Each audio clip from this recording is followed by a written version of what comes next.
Manipur Police Control Room dagi Thadorakpa Cherol amada haukiba pung kunmari asida mafam kharada khongjangna chingba thodok khara thokrabasu mapung oina security force na laksenduna thabang amki hairi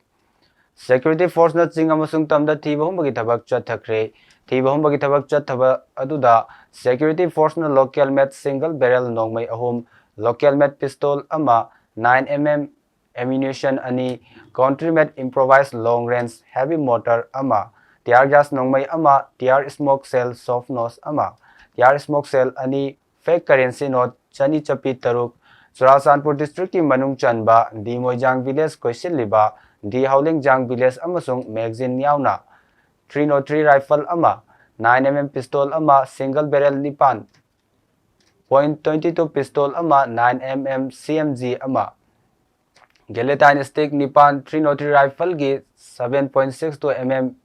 Maru Yankhaini toy amasung Ecom radio set ama Churasanpur district ki Moijang village tagi khuchu kulai kya fagat pangamkhre Thasi ki kunmari da security force na Bisnupur district tagi masagi chahi Yankhaini toy suraba naurem inaw tomba sing wahengbam inaw cha Elias iriba maitai masagi chahi nifu taret amadi wahengbam Homendro Singh Elias Nauton masagi chahi kunipan suraba mioi ahumdagi magazine ani maru kunyauba SLR rifle ani ga konana Kaisampat Junction dagi fagat pangambaga loinana case ama register tawduna makha taba ain gi oina thabak lokhat khre hairi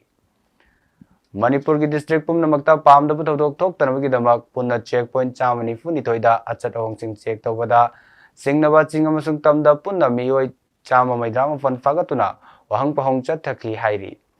Miyamna semjin sajinba video amadi aranba pawda thajabiganu amasung